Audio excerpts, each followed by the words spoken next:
Okay. Meow, meow. My daughter's awake. Look at one of my Christmas presents. Let's look at this. What is that? That's a meow meow. With I think it's a pizza slice on its head. This is a local, sorry about the reflection. It's like a local Minneapolis artist who makes animal pictures because, I don't know, probably because they love animals and also because people like animals more than children. And so everyone wants to buy animal pictures because animals aren't, in a lot of ways, animals aren't as different as children.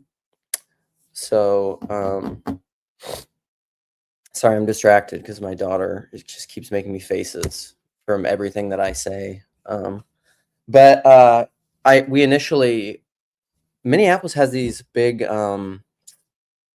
called Art-A-Whirl. Yeah, it's called Art-A-Whirl, and it's one of the biggest multi-site, so like not specific to one building, although there are major buildings, multi-site art crawl, where all these different studios open up their rooms and they sell stuff and show things. And so it's, paintings, pictures, jewelry, sculptures, whatever, clothes. There's all sorts of art things. And we went into this woman's studios where we first saw her.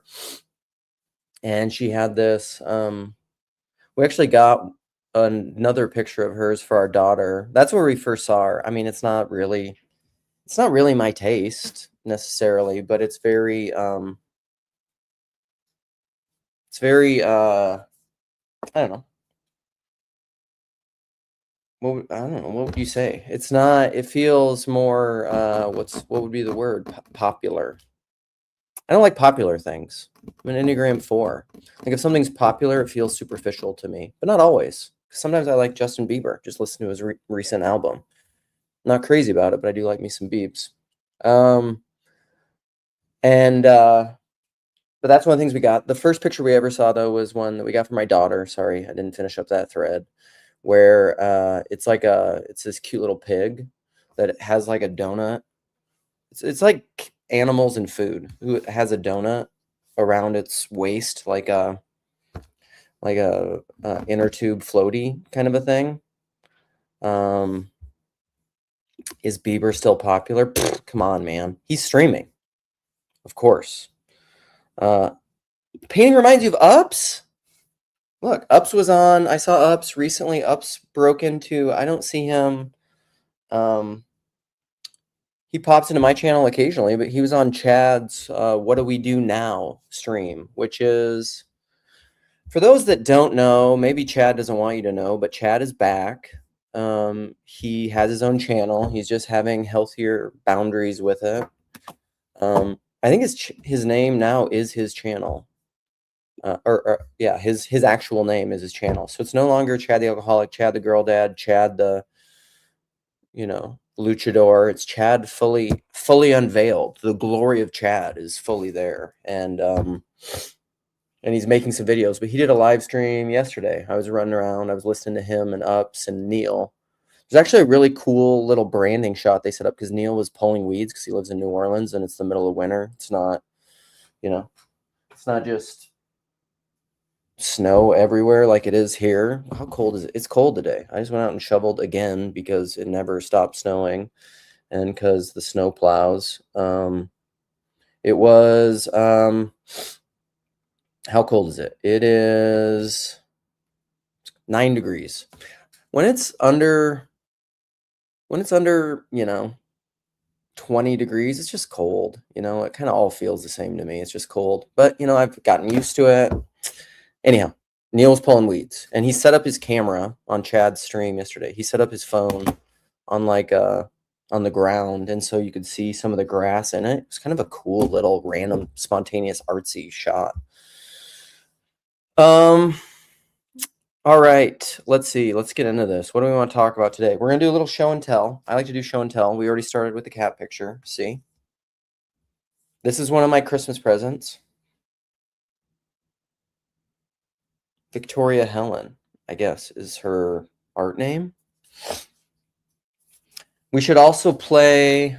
Oh, this is how I'm going to do my branding, because I'm like a boomer 2.0. When I do branding, I want to do a little branding here. Let's go here. It's slow. It's not quick. I need to figure out how... Someone needs to teach me sometime. People that know how to do this, because I'm using Nate Heil's StreamYard account. Apparently, somehow you can upload like the video clips and the audio clips, and then you can just have them as fast things. Listen, this isn't like the Grim Grizz show. This is, you know, me randomly sucking at this, but for some reason people watch it. All right, I gotta find it. Where'd you go? I don't communicate. So my boy Jeff P had a he made this for me and sent it to me. It'll probably go, oh, we don't want to play it yet, but I will play it. But this is also a plug for his talk with Mark D. Parker and On Ramp Radio, because Jeff is my first corner friend, and he is the reason. His rando is the one that I saw that made me I don't know what you call it, reach out to Paul in the OG rando days. So I reached out to Paul wanting the connection with Jeff to talk to him about his story. I should probably go back and listen to his rando. Somebody was saying, one of my friends was saying they started listening to the Mark D. Parker thing, and then they wanted to go back and listen to the rando. And they did. And who was that? Somebody was just talking about that recently, because they wanted the full context of his original rando. And it's deep. One of the reasons it resonated with me so much is I think, Jeff, and forgive me about this, is you talk about your dad and his death, and which is public news, and your parents' divorce, and how some of that stuff really affected you. It was very intimate and relational and real, and I was just like, yes, click yes. Intimacy, vulnerability, like talking about the realest of the real stuff. Boom, that was it. And that, you know, and that's something that I say a lot about the TLC, is that the beating heart of the TLC, in all the TLC lore, is the randos conversation and what the randos conversation is. And if you know, it's kind of like Jordan Peterson. You came for the politics, maybe, and then you stayed for the meaning. In TLC, you might come for the ideas and some of the intellectual conversation and some of the cultural commentary and some of the content, but it really is about the best content is the rando content, and the best and why the rando content is the most important is it's very, very personal and real, and it's the best truth. It really is the best truth. People telling their own stories, because all the true idea stuff is present in the randos conversations. You know, it's universality in particularity. All right, here we go. Here we're playing this.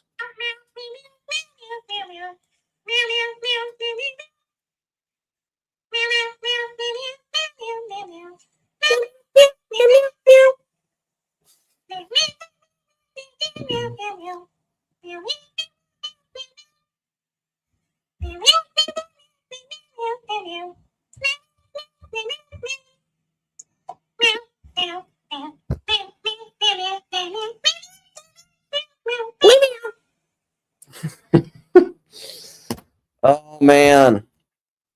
Hey buddy. Hey buddy. That's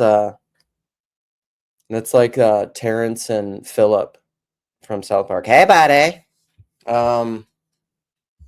Yeah, people are so silly. Something else that I'm pondering, and I've said this a bunch. I don't know when and how I will end up making evening streams. It's something I want to do. is probably evening close streams. I think that's usually the format I'm going to use if I end up doing morning streams like this when I have time. And they're more going to be impromptu on no schedule. I'll probably throw out the link broadly so that anybody can come in. It's the time to break the fourth wall if you are so inclined. It's the time for the open waters, where you're out dealing with the open waters. You're out swimming in the depths of the ocean. You open it up to the wide internet and you're just like, what's going to come up from the deep? What's going to come up from the surface? What's going to happen? Is a storm going to happen? What's going to happen out in the middle of the ocean? That's more the morning stream open ups, but sometimes I'm going to have narrower streams and obviously record conversations where I just talk to people that I know and trust and my friends. Because something McMo said recently in the Signal chat is he said if he ever comes back to streaming again, which let's hope he does, he said he which is hilarious. McMo's so great. Listen, I love my internet friends and my real life friends because I've met McMo in real life. He said, I'm gonna be the most fussy. He didn't say fussy. I said fussy. He said, I'm gonna be the most mentally unstable, needy person on stream. This is my own paraphrase. Maybe these are exactly not with what McMo said, but so he's like, I'm gonna be the most trouble on my streams. If somebody else comes in who's causing trouble, like I'm just gonna get rid of them. And listen, I don't know if Claire is here. But yeah, this is true. Like this happened on Neil's last stream, which is in the link, where they were talking about, what was it, Neil? Are you here, Neil? Oh, what was the conversation? I forget. It's actually unlisted. It was a live stream, but it was just like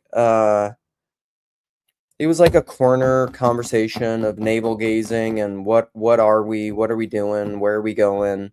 There's been a lot of year-end reviews thing. PDK talked about that. I can't remember what the name of it is, but it was one of those deals. And Claire came in and she took over the thing and she dominated. And she was clearly upset because she was just like, you're not even talking about the idea. What's going on? And she was saying something that I strongly disagree with, which is like the internet is for. She was essentially saying the internet's for facts and logics. It's not for hospitality. It's one of those. She's like one of the fringe characters in the TLC, which we love. We have our fringe characters. We have our gargoyles. We have the people who continue to watch despite not liking it. Because my thing is it's a lot for either play or making friends or conversational hospitality and learning the art of having a meaningful conversation, not just a conversation about information. Because I think when you're more inclined to, that's what estuary is all about. John Van Donk says that. It's a listening exercise. So when you come on the internet just to loudly proclaim your ideas and try to colonize other people with your ideas that you think are right, rather than listening and making space for other people to talk in a kind of co-emergent dialogos where you both might learn something, rather than like remember the Kathy Newman stuff, rather than like a non-zero sum competition hierarchy where you're just trying to win. And that doesn't mean you can't have strong opinions, and it doesn't mean that certain temperaments are not going to show up in certain ways. But like, I don't agree with that mode of being. And so sometimes I will make space for that and let those people come on and say their piece. But then also, like, I don't know, I'm reserving the right to, I guess I'm just reserving the right to not be dominated by people I don't want to be dominated by. Let's say it that way. Don't be a loser. Claire likes winners. Almond Tree's a big Claire fan. He tells me privately all the time how much he loves Claire and he wants to defend her. All right, let's do some more show and tell. Sometimes, I mean, this is like a, it's like a private kind of thing. I think I've shown this to some people, but I'm just going to show it because it's a sweet gift. So one of the things that I got for Christmas, my wife got this for me because it is it's a digital picture. We have like a little digital picture frame that shows all these old pictures, sometimes new pictures, sometimes anyone in the family can upload things to it. I don't know how because I haven't figured it out. Dude, I'm streaming. What's happening here? I'm just right now I'm doing Christmas show and tell. And then eventually I'm going to talk about the title. I'm just doing, I'm doing some show and tell. So this is a picture that popped up on that thing, and I was like, I love that picture. And it feels very Norman Rockwell-y. It's of me as a child. It's of my dad and then my paternal grandparents. And it's in my childhood home. I've said this before. I grew up when I was very young. This house is still pretty new. Like I think it had just been built basically, and I don't know if it's Christmas time. I'm not sure what it is, but yeah, it must be actually. Why did I say that? Because it is Christmas. It was a Christmas present, but now there's garland. You'll see there's garland on the stairs, but the stairs don't have carpet on them yet. So I don't know how long that was. That might have been a couple years, but this is a picture of me. See, look. Can we see this? This is me and my dad and my grandma and grandpa. And me just looking right at the camera. I don't know. It's like it just feels like a cool picture. These are my grandparents that I definitely spent the most time with because they lived like a half mile down the road. And I would go and stay over there all the time. I was always kind of a chubbier kid. I don't look that chubby now. And also, you got to remember, I mean, this is like, come on, how old was I there? How old would I have been in that picture? 10, maybe? 11, 12? I don't know. I was always kind of baby faced. So it would have been super early 90s, maybe? And, or about 1990, let's guess, somewhere around there. We'd go 90 to 92. And, my grandpa is like checking out a gun. My dad is looking at the manual. Also, look at how my dad kind of has a mustache similar to my mustache now. Look at that. Look at that guy. Also, look at how just jacked he was. My dad's a stud. He's he's all just strong dude.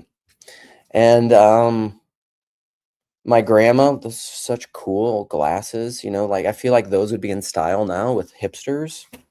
My grandpa always wore those vests. I don't know. There's just so much to it. I have on like very 80s jeans and a dope sweater. I was rocking look at that style. Look at those bangs too. I mean, come on. Look at those pants.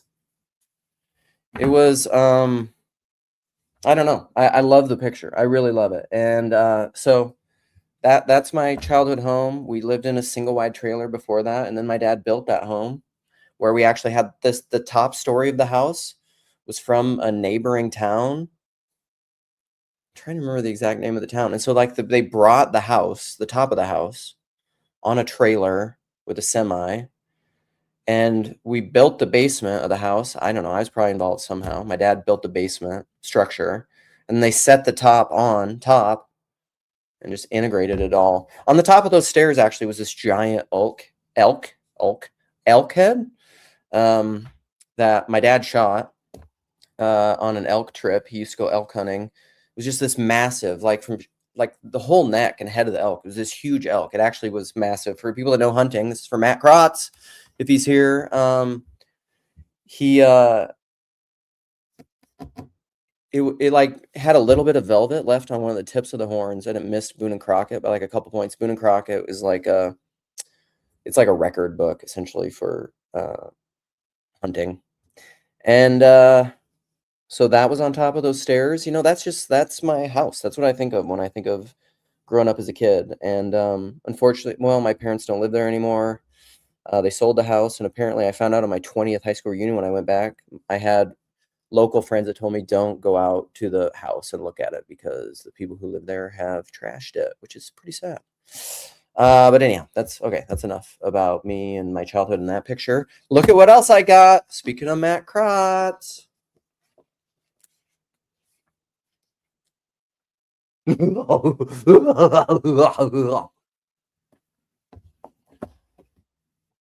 I'm also, my daughter just keeps looking at me as I do all this and is making eyes at me for some reason. I don't feel like I'm acting abnormal because I'm always kind of a weirdo, but She probably just thinks it's weird for me to act this way online. Also, she was giving me a back massage last night with this like vibrating gun. Yeah, I know. I know. I asked you to, and it was horrible. It hurt a lot, and she was enjoying it. So make of that what you will. What else? Ooh, one other thing. These are. I wanted. These are. Here we go. Here's a little plug. American Giant, made in America, 100% cotton, natural fiber, none of this plastic fleece, microplastic crap. Sweatpants. Because I mentioned I wanted that, and my wife got me those too, which was nice. Those are the only show and tell things I want to do. Now let's talk about the title. They're not $200. Listen. Great. Let's look it up. Can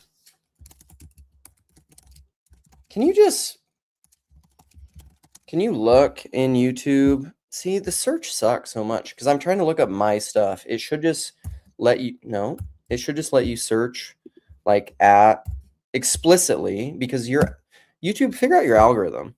Because like this, I typed in my exact handle and then I type in hidden cost. You know what should come up then? My live stream where I talk about hidden costs. That's what should come up, YouTube. So I don't know why you don't do that, but I don't know. Why are you pushing crap? And then if I put see, look at this. I'm going to share this because it's dumb. If you put in, so Whitestone name, see, look at this. That's me. That's my channel. And I know I have a live stream back in the catalog about hidden costs, true cost, or maybe it's called true cost, something like that. Essentially, it's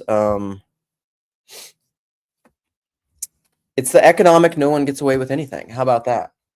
Because price should be reflective of demand, which somehow should reflect quality. Listen, I know Marcus Shera or perhaps Paul Allen, you're out there, or other economists. Neil, apparently the other day, I don't know that I realized that. See, Lance gets it. I don't want microplastics in my testes. I would say this, like all sweatpants cost the same. That's the way to think about. You're either just paying for it outright with some means of transaction, some form of mammon, some currency, either money or gold or trade or barter or whatever. You're saying, I give you this, you give me that. And if something is less expensive, it either means one of two things or multiple things. It either means it is not as good, it is less quality, it will fall apart more quickly, or it's not going to be as comfortable or whatever. Like even pilling, like a really good sweater or these pants, which I'm not the most, like they're cozy, they're very cozy on the inside, but they won't stay that way forever. But also that's because it's going to pill a lot, and you're going to lose fiber, and then you're actually losing over time. You're just shedding part of your clothes, and then your clothes either fray or get holes in them or whatever. And so like either it won't last as long. This is really obvious with shoes. Like you spend a lot more money on a pair of shoes, they will last a lot longer. I got a pair of Fin Comforts, I don't know, a while ago, and I had them almost like 20 years. I finally got rid of them last year maybe or something, but I had them almost 20 years, you know. You can buy a cheap pair of leather shoes that you replace every couple years. And then it also ends up in a landfill, which isn't a long-term solution, because then you're just polluting the environment. True cost, man. I have not read the Quran, and it has rules on this. That's great. I mean, I think rules are good. Rules are good things. All right. What is okay? Why is that Office of Secular Coranism? That's RJ's. This is RJ's avatar. Why do you have RJ's avatar? What's going on? Are you and RJ the same person? I've spoken to RJ on Discord. You're not the same person. RJ's a man. I had a little conversation with him at some point. What is happening? That's very confusing to me. Why do you have his thing? Okay, let's talk about the title. Telos Tea. This is going to be kind of like the year-end review thing. I sent a voice memo year-end review to some of my friends, and I like a lot of like PVK's stuff was really good. He played some of Neil. What is Neil Daedalus's? Neil, I said this a while ago. I feel like Neil is kind of the torchbearer of the TLC. I feel, oh, here, yeah. What is the TLC? Here, let's share the screen. He shared some of this, which is a very great, this thing. This complete, the realized, embodied, actualized, lived, parenthesis, real. TLC. It's not meant for people who are here. It's meant for those who have not yet made it. Hello. It's a great video. If you haven't watched it, I will put it in the, like, if you haven't watched it, you should definitely watch it. Chad, what up, buddy? Here it is. I'm putting it in the comments. But PVK spoke about that. I think it's one of the best intros to the corner. Also, Waves of Obsession, our boy Chris McDonald. Oh, look at Jacob. Look at little Jacob. I love Jacob. I love Jacob. Wouldn't that be funny? Sometimes I think of that. Like, what if you,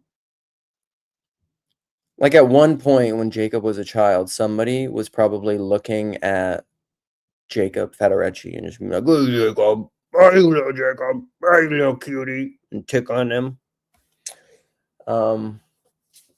That's the Jacob. That's the Jacob I want to see. It's like when Trump and Hillary were running that presidential election. Like, we need to remember that. We need to remember everyone was a child at some point, and somewhere in us is a child, and to some degree, Jesus said, to enter the kingdom of God, you must become like little children, which I don't think is a kind of naivety, naiveness. It is a kind of virginal, integral innocence that isn't ignorant, which isn't naive, which could be, wise as a serpent and innocent as a dove. I see those as kind of the same thing. Integrate the snake, but yet retain your innocence, which is a very hard thing to do in the world because hurt people, and when it's hard to remain vulnerable and open and real. Back to the Jeff P conversation, but that's why I loved it. In a world where people can hurt you, it's very hard to talk about things online, break the fourth wall, enter into the comments, whatever, when people can be mean to you. But it provides a kind of anti-fragility that, that's chezi. That's my chezi thing. It's a brave space. It isn't a safe space because you're going to get hurt. People are going to criticize. People are going to be mean. But that's okay. Calluses. I got some calluses, not very big ones right now from, trying to do pull-ups. Calluses make you stronger. But then there's a balance with that because you can get too callous and you can rip your callus, and that's bad. Okay.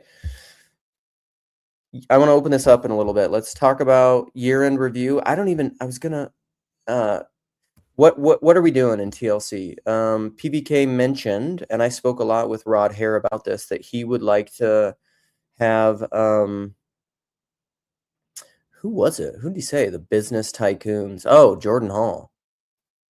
I don't know why Jordan Hall came to mind, but Jordan Hall talk about, because I'm not sure to what degree Jordan Hall is interested in and understands TLC. I mean, he's definitely involved and periphery to TLC. But again, like when I say what TLC is the people who like to play and who are friends, who are frequently engaging in You know, and everybody has their different circles of channels, because also, oh, here's something else I want to talk about. Because Karen Wong spoke with who was it? Who was that cat? What is where you at, Karen? You should not be this far down my thing. Am I just missing you? Here, look at, I'll show this, because this is kind of fun. I'll show like what just pops up. You know what? When you go on YouTube, it's the channels that you watch the most, right? So apparently Graham Norton show, which I do like, but they're apparently live right now. Mark Parker, Neil Daedalus, Paul Vanderklay. Those are the top 3. I still haven't got my YouTube year in review. Christian Baxter, Free Willian, Leviathan for Play. Look at David Busatil. Part of this is, I think, just like what you've watched most recently. This is Chad, CMA. CMA, Chad. His new channel. Transfigured, Rigel, Griswold, Insight Incorporated. This is my boy Ian. Meaning Code, there you are. And then Foxman, Sartori Studios. All right, let's go. Philosophy Portal. Oh, I want to talk about that too. There's too much stuff to talk about. So Meaning Code, Karen, she spoke with, are we still showing this? Yes. Karen spoke with, it was, oh, this guy. TLC is electricity. Electricity? I can't even remember what that word was, but look at, I clearly watched it. It's all red. Choose your own path in the branching electricity of TLC, a conversation with Parker. So Parker is someone I don't know. I don't know their handle. I don't know if they've ever come on stream. I don't know if they've ever left a comment or broken the fourth wall. I don't remember. Tell me in the comments if you know of Parker. But he apparently went to Southeastuary and knew of TLC. He's been on a fast learning curve. And he wrote a bunch of code and figured out a way to revivify the, isn't it this little corner.net? Is that it? I believe it is. I think this is what it is, right? This little corner.net, which is a TLC search, this thing. This little corner.net. I think this is what it is, right? Am I wrong? Tell me in the comments. I can't remember. And Risto, I think if you just see your top channels, I don't know, people have been getting these year-end review things, which just tell them. I'm just saying, like, I don't know what, when you just go to your subscriptions, those are just the channels that pop up that I think YouTube thinks is most relevant to you right now. But anyhow, so Parker spoke with her, and he is the one doing this thing. Is it this little corner.com? So it's not this little corner.net. What? Really, Chad? Is this two little things? This dash little corner.com. Holy moly. You better not be sending me to some weird deal. What? This little corner.com with dashes in between. That's coming up as nothing. So I don't know what we are talking about. Anyhow, it is not Parker Pensie's. That's a very different guy. He has the big mustache. He's very, like, he's barely corner adjacent. I don't know. Some people have had some conversations with him back in the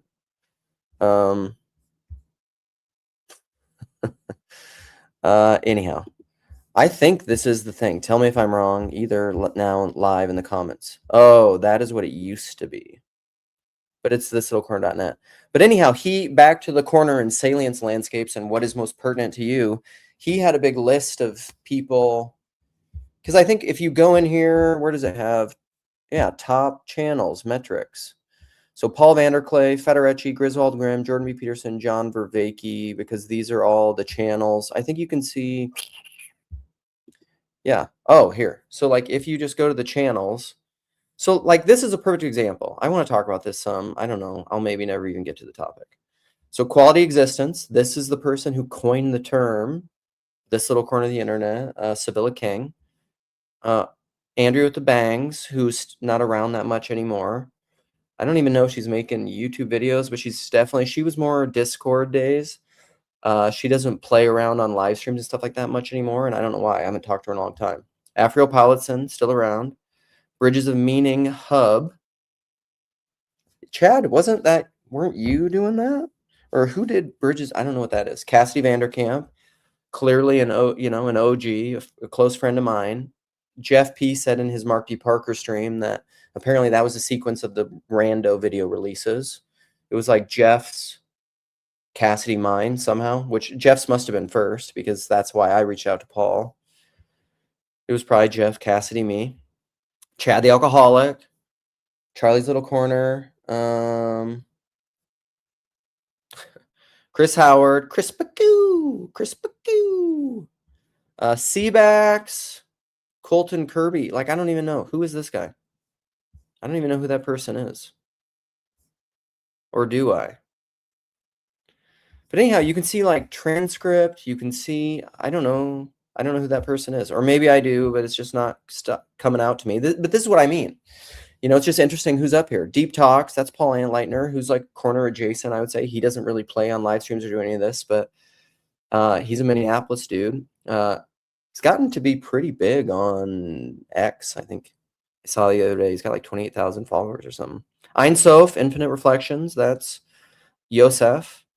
Father Eric Seitz, that's you know, he still does his live streams, but he would be Jordan Peterson sphere. He specifically says he's not in this little corner. You know, he's a Jordan Peterson sphere guy. But so's Jacob Federecci. Grail Country, Nate has not been active that much. Griswold, you know, what are you? Lieutenant Captain Griswold, Commander. John Vervaeke, Peugeot, Jordan B. Pearson. Also, Peugeot spoke with, I haven't finished it yet because there was just a little bit on YouTube, but there's a Rumble conversation with it. Anyhow, whatever. I'm not going to go through all this. The point is, I wasn't on here. Somebody said that. I'm still not on here. You know, Lucas Voss, Transfixer Scrollers podcast. So this is Matt C's thing, which I don't know. Is this subs? No, can't. No, this is how many videos they have. Yeah, clearly. The Common Toad, like, who's that? I don't know who that is, but like, I'm not on here, which is, I don't know, it's fascinating. It's cool. It's great. It's good for me. It's, you know, humbling. All right. I'm going to talk about the title a little bit. I don't think at some point I'm going to do a stream. I don't want it to be this stream on John 1:18 because that's a verse that came up on Christmas Day at a church, my wife's parents' church that I was at on Christmas Day, and they were using this is just a teaser. They were using the 2001 version of the ESV to translate John 1:18, and it's a bad translation. So I don't, you know, I'm gonna put the ESV translation people on blast. Let's look at it. Who was on the translation committee of the 2001 ESV Bible? Okay, that's it. Here it comes. Listen, if you guys are watching this, you know, I apologize to you in advance, but you guys, in my opinion, you blew it on John 1:18. Clifford John Collins, professor of Old Testament. Okay, so maybe you're just doing Old Testament. Covenant Theological Seminary. Wayne Grudem. Oh, you know, sorry, buddy. Grudem. Translation Oversight Committee. For which one, though? Because there's many. Because this is the thing, is there were a few. So that for what version is this, though? 2001 by Crossway. So this is the 2001. Wayne Grudem. You know, I've talked a lot about Wayne Grudem, Phoenix Seminary. I had a systematic theology for a long time. Like that was the gold standard in the church in my young restless and reform days. And not a big fan. J.I. Packer, look at that. He's a, you know, big hitter. I think he passed away a few years ago. William D. Mounts, Gordon Conwell. I don't know who that is. And Vern Sheridan Poitras, Westminster. So, I mean, these are big dudes, but like, I don't know. Okay, you just got to wait for that one, for the John 1:18 thing. So I'm going to close those. I have them all open here to talk about them, but I've already been talking 40 minutes, so I'm not going to do that. Listen, this isn't shame. Although Matt C has said recently, I'm not trying to shame them. I'm just disagreeing with him publicly. Listen, it's your work, you know. I'm just telling you, I think you got it wrong. You know, maybe I will learn I'm incorrect when I do the stream. We will see. But I don't like the translation at all. Sam Tiedemann also told me, he said John 1:18 is a problem for Trinitarians. And I'm like, maybe it's because it's a crappy translation of the 2001 ESV. Anyhow, they fixed it. They have a 2025 version, which is better, which I think is a fine translation. But this is why. You know why, Sam? You are here. Okay, great. The reason when I read the text, this is true. This is because of my friendship with Sam and because of all our conversations about the Trinity. I read the 2001 translation. This is, again, just a teaser. I'm going to get back to the title. Sorry. This is how it works.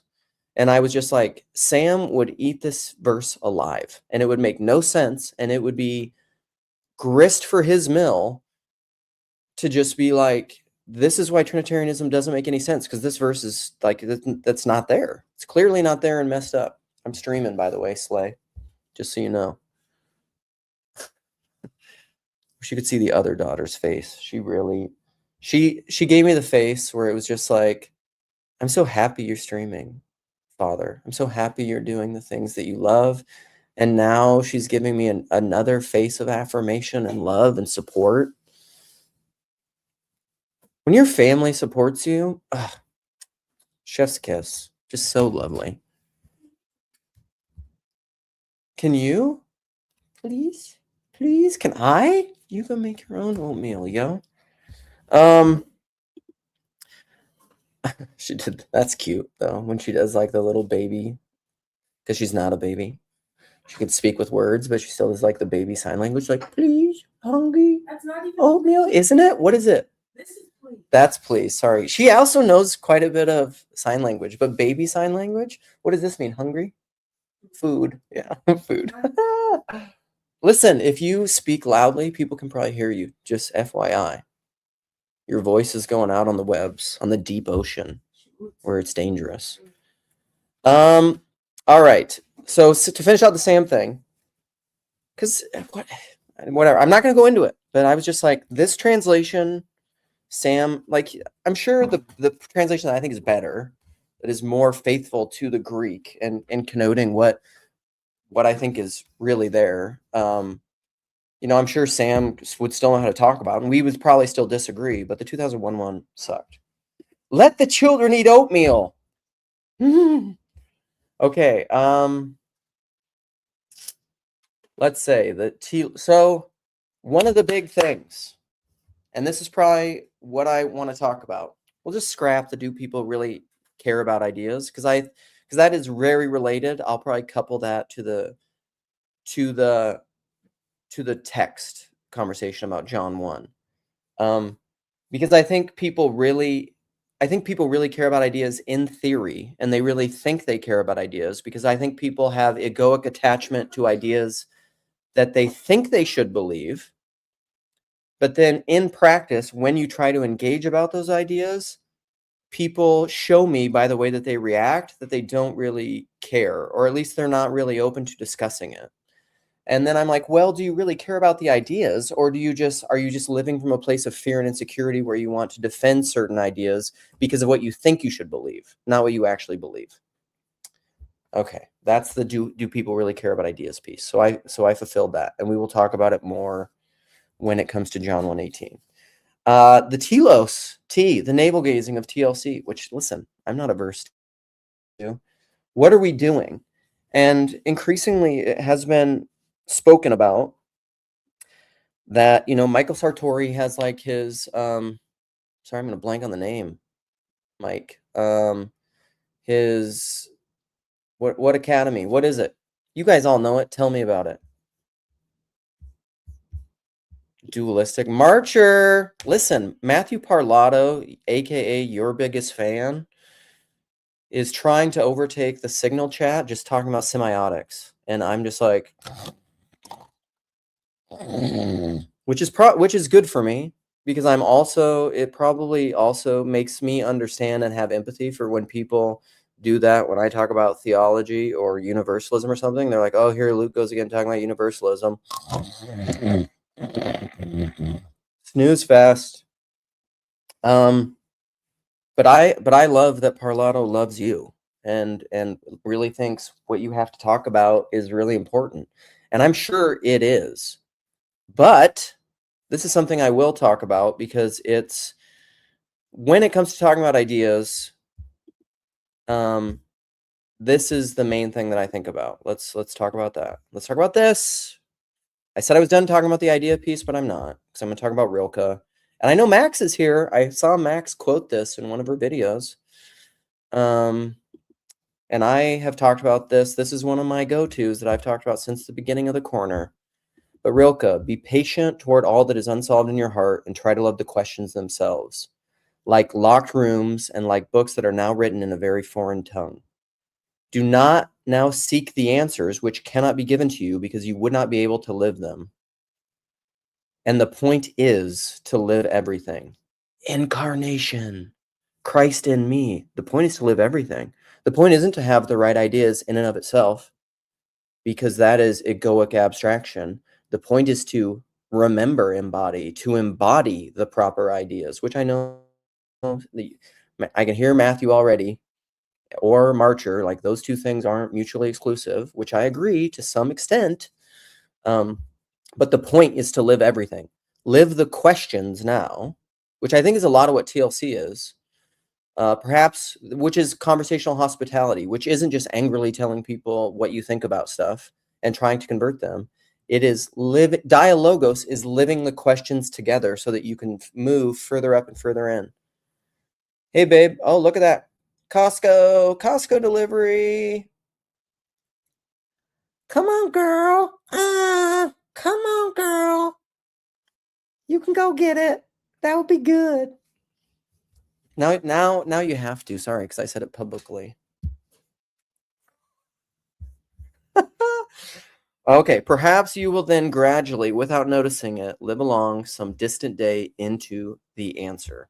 I love that quote from Rilke because the point is to live the truth. The point is to be the truth. I am the way, the truth, and the life. Yes, you are, and then I need to incarnate that in myself, in my own body, filling up what's lacking in Christ's afflictions to be the way and the truth and the life to other people. And when you can embody that properly, becoming all things to all people, that for the sake of Christ you may win some, then you are the truth. You're not just, then you are proclaiming the truth in your flesh. Woo!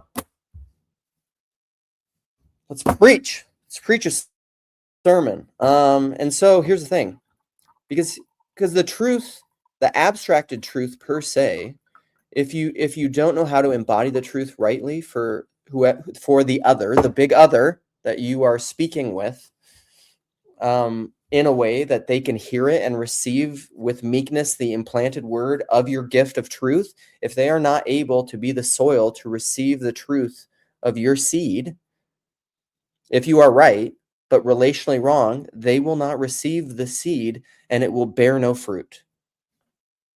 So you have to learn in love how to be all things to all people so that they can receive the truth that you have, if by God's grace you have been given the revelation to have that truth, which is awesome.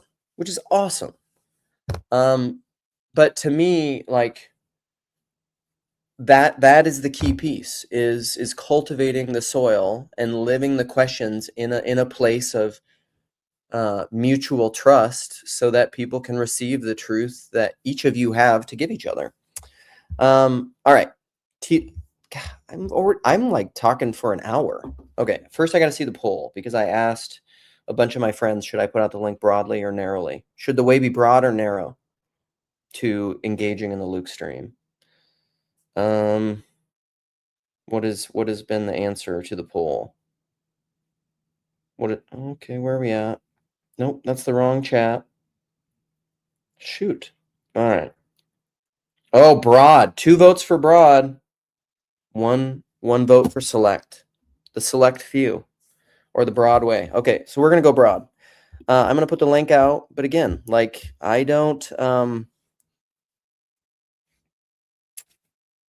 will not be dominated. Not today, Satan. Diabolos, divider. I do want to talk about the Telos Tea of the corner. So like Sartori, what is it? The school. What's the school? Did somebody put that in the comments? It is an awesome quote. Tectonic school. Sorry, yeah. Tectonic school. Thank you, Chad. So the tectonic school is great. And this is why I like PVK and the flotilla and the frequent. I think what the TLC is a loose flotilla of channels and friendships of people where we play together and we have dialogos about ideas and we're silly and we get to know each other. And then there's private chats and there's signal chats and there's live streams and there's pre-recorded videos and there's randos conversations. And we talk about bigger adjacent intellectual names of people who don't really play in the corner. This is like a light from a neighboring house where the sun, can you see it? The glory of God just shining on my face. Like look at it. There's a window on a second story floor where the sun is shining down from the south. See that? See the shadow? And it's just shining, glaring in my eye. If I don't look at it directly, it's okay. That's what's going on with the light situation. Light and dark. Look at this on my face. I think it's great for the loose flotilla of channels. For this is the thing. I don't personally believe that the TLC will ever have a common embodied vision other than the spirit moving around online and with conferences in a way that is the spirit moving where it will. The spirit of TLC will move where it will in different YouTube channels and live streams and Discord and online mediums. I think YouTube will always probably be the center of it because that's the history, although that may change and evolve because who knows? YouTube may not be around or it may not be in the same way as it is forever. That will be the core of TLC, of us playing, doing this kind of thing, something spiritually akin to this kind of thing. And then I think relationships will evolve from that interaction where people will become friends and trust each other. And then I think they will do very specific embodied ventures together. Like, for example, the Tectonic School is a perfect example where, like, I imagine that or something like that will come to fruition someday. And Michael will do it with different people. Like, for example, I haven't seen him around in a live stream for a while, but Gavin and Jedediah, two of my friends who, Jedediah shows up sometimes. Look, I have spittle on. Did you guys see me spit? Gross. Get control of yourself. I got excited. They're doing some sort of like, I don't know, they're doing some business venture together.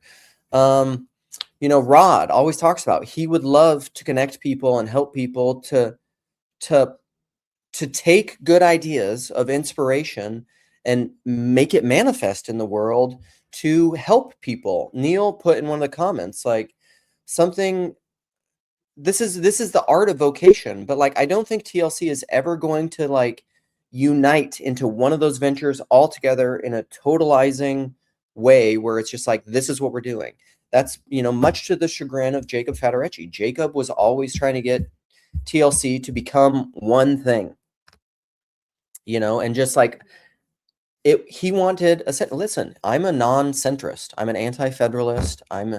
Politically, I'm an anarchist. I don't believe in concentrated, centralized government broadly. I think that leads to all sorts of problems. I believe in a loose, covenantally agreed upon, loose associations of mutually agreed upon relation. But like that's the flotilla. A federation is a flotilla. The Articles of the Confederation are probably better than like I don't know. Whatever. That I'm sure that'll offend a lot of people. I'm not a big government person, but like I think the United States should be are rather than is. I think we should focus on state power versus federal power. Then we wouldn't have all this centralized problem and everybody fighting over who controls the federal government because they don't have that much power. The states have more power. And then you have the separation of powers because there's 50 of them. And yeah, some states are going to be more powerful and whatever, but then it would be better to have a few powerful states than one federal government, whatever. But then we all agree. to react together. That's like a flotilla, so that's what I would argue, like that kind of an image. It's just like, find another state or region or person in the flotilla that has similar passions and desires and goals as you, and do something. And then find other people in the corner who want to help you do something. But the people who want to make the whole corner into one thing, into like accomplishing their vision in an all encapsulating way, I think is a really bad idea. Oh, Sam wants a link. All right. So that's, sorry, when did you say that? You said that 2 minutes ago. I'm going to put out the link broadly, and Sam, and you can just come in here. Or do you want to just come in privately? Listen, if Sam comes in right away, I'm going to give him some space to just talk himself, because that's what happens. Listen, Sam's a friend of mine. I can do that if I want. Okay, there's the link. I'm going to pin it. Pin it. Meow, meow. Okay, here we go. I'm clicking on myself. I'm going to pin the link. Pin it. Okay, I did it. And I'm closing YouTube again. Look at, you're here. I'm here. Happy New Year. Happy New Year. Actually, I'm letting Jess in too, because I just love Jess. Jess, you could probably also let yourself in. But Sam, you wanted to come in. You wanted to talk. Yeah. You wanted to play. John 1:18. Oh, you want to talk about John 1:18? I mean, I could always talk about John 1:18. Let's either when I do that stream, I would love to talk to you about that. But also, I told Sam a week ago or something, that I want to have a Trinity conversation with Sam where he just takes the gloves off. Just give it to me. Play hardball. Because a lot of times, no one ever lets me do that. You see, when you told me that, Luke, I was like, you see me. You can tell that I go easy. I know you do, and I know specifically that that's you, especially when you have your formal conversations, you're a good host. And so when you invite people onto your show, you don't just like slap them around as hard as you could, because you've invited them onto your show. But you and I want your best heaters. I want to get after it. I really like the David Boostatile conversation you had, Sam. Oh, thanks. That was really, like, I mean, I've listened to some of your Trinity stuff, but that was the best one. Really? I mean, at least for me to be able to understand it just from where I'm coming from. Jess, you do realize that I've had about 5 conversations with Sam about the Trinity. I mean, other than present company excluded. I probably agree with you. It's fine. Whatever. Hey, Sam, I got a question for you, Sam. Because I think you're somebody who has like a secret great ability to kind of imagine what's over the hillside. I'm really concerned about what's over the hillside as it relates to the narratives that we'll have moving forward. And I think it's actually a central piece of what Luke's show is about today.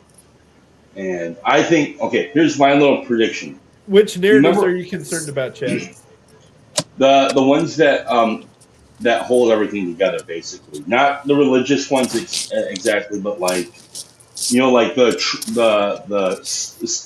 Trump thing that happened in 2016 that brought everything, the suspenders video, the whole thing that made the corner happen is, I think, kind of the narratives that brought this thing together. But moving forward, all that's kind of coming off the table. And I think what's going to happen is we're going to be moving back into a 1990s evangelical Big Eva world in the West. And it's going to be like this kind of weird space. So your thoughts about that? And I'll listen offline. I'll stay on.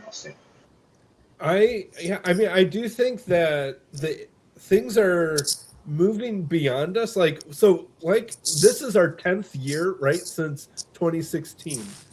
I know that feels weird and bizarre, but a lot of us sort of started tuning in, or at least the OGs, around that time, which is kind of amazing, but also sometimes makes me feel sort of pathetic that we've been doing this for 10 years and here we are all still here.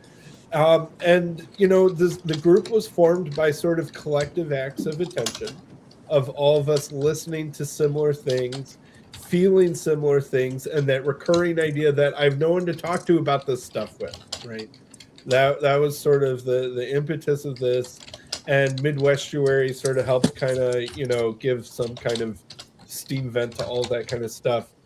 And so in some sense we are very much downstream of larger internet forces and conversations that are shaping the collective attention of what we think and talk and sort of react and respond to.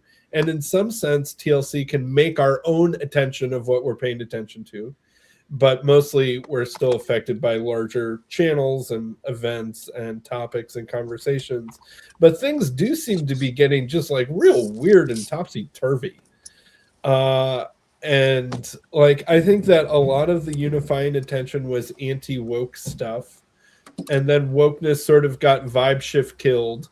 Not that it's like gone, because obviously Mondani is going to bring us into our collectivized warm future of warmth or whatever it is, but like the right is just like eating itself alive in a weird way, with people whose names I don't even really feel like saying, like just going after each other. And also I think haven't realized that we've been supplanted by younger people who are using different social media platforms and channels and stuff, and that YouTube is for millennials or something like that, right? Like only old people use YouTube the way that we're using it, and like I don't even know what the young people do, but it's other things.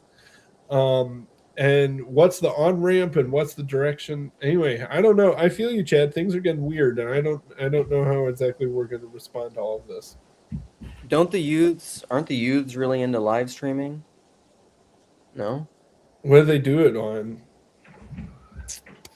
I mean, I don't know, but I think a lot of them probably simultaneously stream on YouTube, but then there's also like a lot of someone, Paul Enlightner, I think, said that like the Zoomer top 20 most influential people, and a lot of them are like Twitch streamers and Twitch stuff like that. Twitch is a thing. I don't even know what really Twitch is. Yeah, but I can't really take what Paul Landler says too seriously, given his take on the Creed situation. So, I mean, at our last meetup, there was karaoke going on at the bar after meetup, and I got Mo to sing With Arms Wide Open at the karaoke at the bar, and I have a video of Mo performing With Arms Wide Open. Do you? I love Creed, by the way. I love Creed. That's what I'm saying.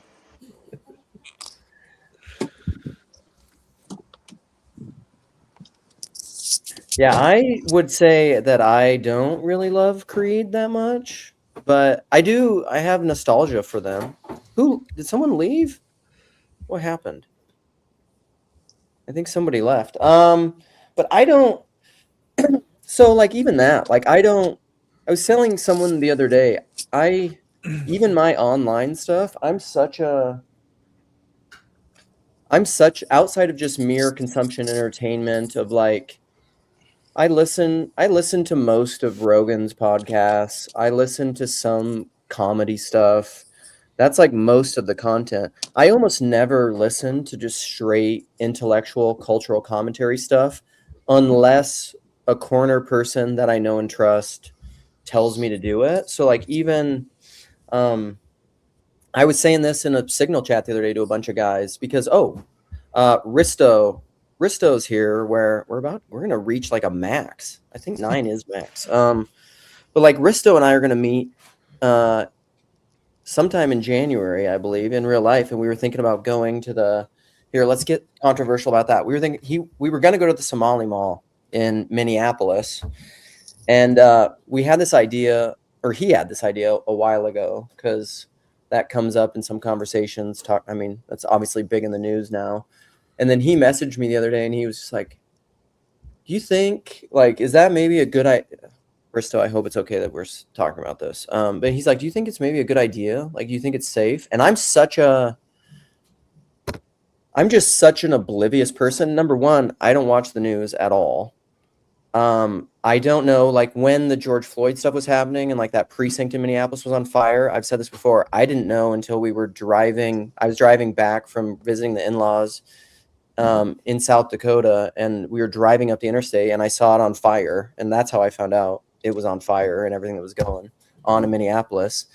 Like I was saying there could be like some sort of like Somali, white person culture, like gang war going on in Minneapolis. I would have no idea until I like heard gunshots, because I don't watch the news. Like I really don't. Like I'm this weird hyper online in TLC, and because I know and like all you guys and I play in TLC, but like the only content I watch is TLC content, like almost exclusively.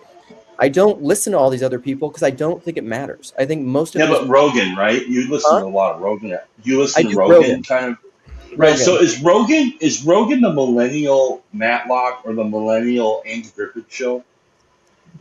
I don't think Like, he's think about that millennial. once. I think he's No, Gen. no, no, no. Gen For millennials. For oh, millennials. Yeah. Think about it. That He's makes the- sense. He's the millennial Walter Cronkite. Kinda. Mm. Yeah.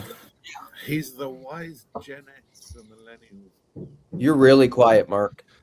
Although one thing, so 1 Luke, you minute. say you only listen to TLC content and you only watch things if TLC people really point you towards it. We're like But at a high level. Yeah. That requires other people watching other stuff too, right? We can't all just look inwards.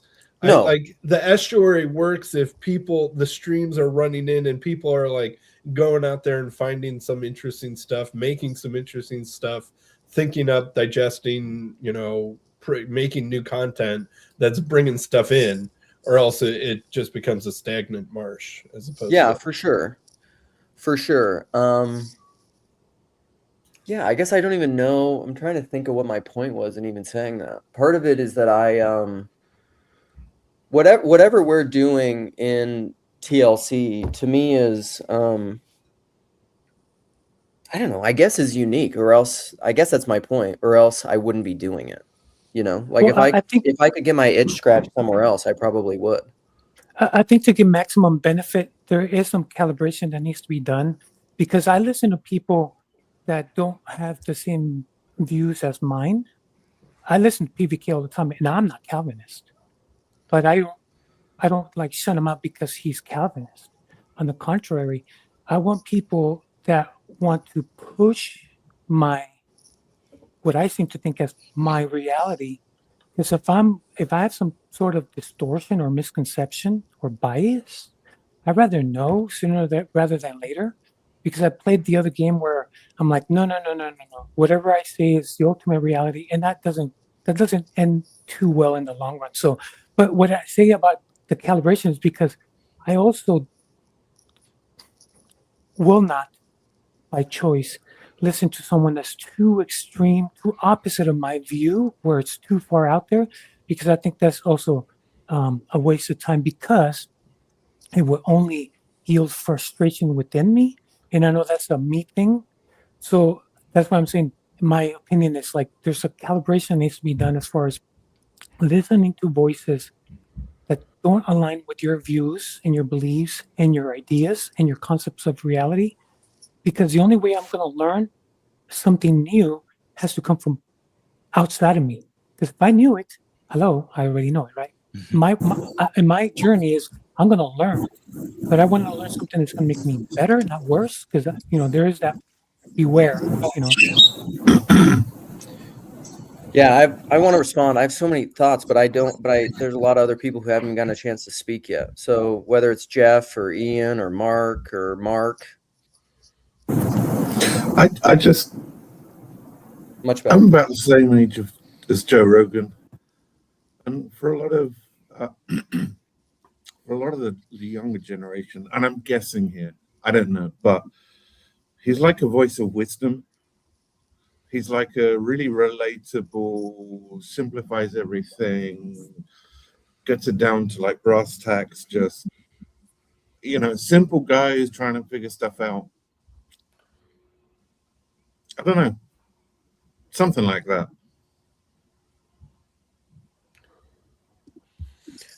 Yeah, I think that's why I love Rogan, is because to me, he's shown humility of, like, one of the things he says all the time is, I'm not married to my ideas.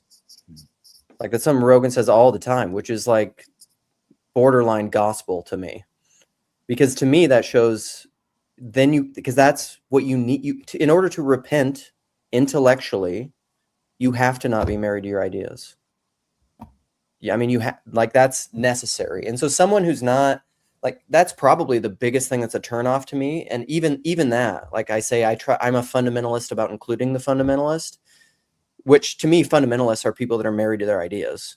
So like, I even try to include fundamentalists, but it's hard for me. It's really hard for me when people aren't open-minded, truly open-minded. It drives me crazy. And part of it, that's just temperament, but like, I don't like it, you know? Sorry, Luke, your understanding of this word fundamentalist, can you explain it to me? Because I think it's different to mine. I think it's that. I mean, I think it's somebody who's married to their ideas. So like, it's someone who was talking about this recently. It's certainty. It's people who aren't just confident in their ideas, or don't just have conviction in their ideas, because that's great. I think you should. It's people that just and you can usually tell by the way that they carry themselves. Like, a lot of that is personality and temperament. You know, some of it is assertiveness and extroversion and enthusiasm and all that stuff, which, like, for me, is all very high. So did you ever see that John Candy t-shirt? I'm number one, so why try harder? Say that again. I'm number one, so why try harder? John Candy had it on a t-shirt. It just always makes me laugh. I think that's what you're hinting at. Not hinting, saying. So this is like Anselman. God bless you. Look at you, buddy. Luke likes the fundamentalist, anti-Trinitarian Sam. So like, I don't know. This is where it's hard. I do like Sam. Sam is a close personal friend of mine. Is Sam, now this is the hard part of like the Sunday school answer, right? If you just asked Sam, is he a fundamentalist? Is he certain? Is he open to changing his mind about the thing? It would be very easy for Sam to give the Sunday school answer, which is, of course, yes. Of course, yes. Yes. But I think in practice, like, we you know, I don't know.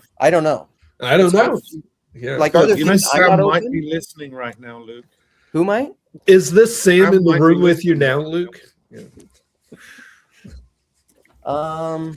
You talking about like your Christmas card? Maybe. Well, I did get your Christmas card, and your family is too beautiful. That's nice.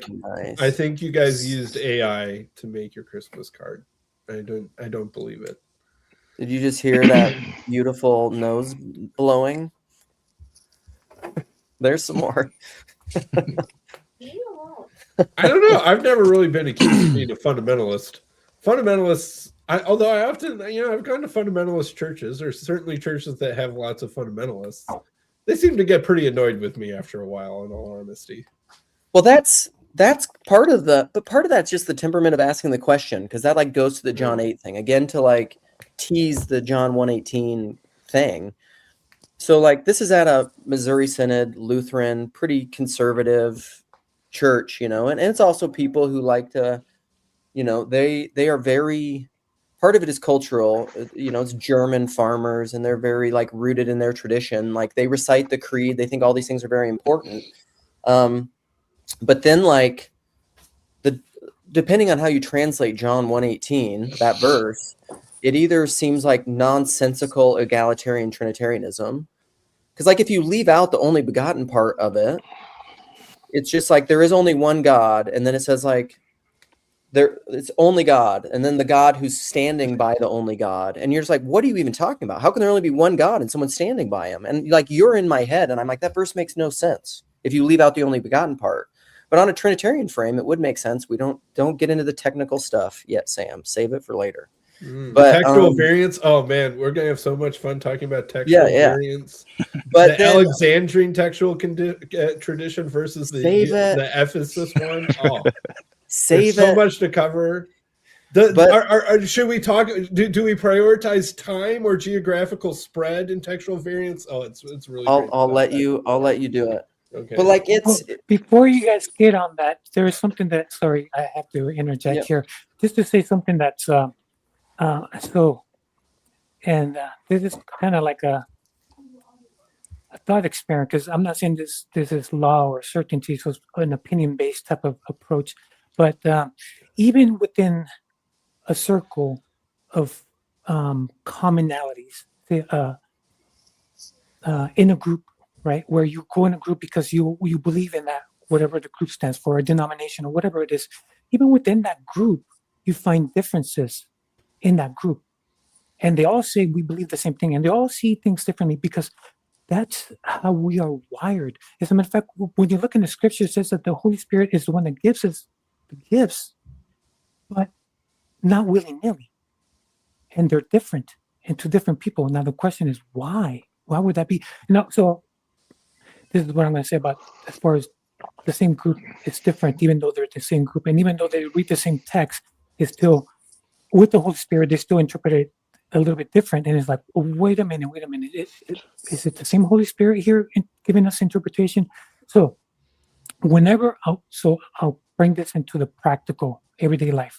So when a big structure is going to be built, there's different professionals, right? The plumber is going to come and do their thing, and they already kind of know like the ease and the challenges with certain tasks or designs. And the electrician and same thing. They all have their perspective. They see and they're like, "Ooh, that's going to be a problem. Oh, this is good. This is bad." But the plumber will not see what the electrician sees or what the carpenter sees, and etc. It's not that they're all wrong. It's not that they're wrong. It's just that everybody they've been wired different. And maybe that's the whole point. That we are going to do what we're going to do because that's what we're called to do. And it's not that we're wrong. It's just that maybe we will encounter someone that just needs that very same thing. And maybe that, I don't know, where two or more are gathered in his name. This doesn't say anything about everybody's equal and they're robots, so they're like perfectly the same. It has nothing about sameness. Even the 12 disciples, none of them were the same. So all that to say is when it comes to nuance and reading other people's vision or what they see and how they interpret, I hate to say it, but it is their take. And even though they were inspired by the Holy Spirit, that is still them. And when you read their the people that were in the same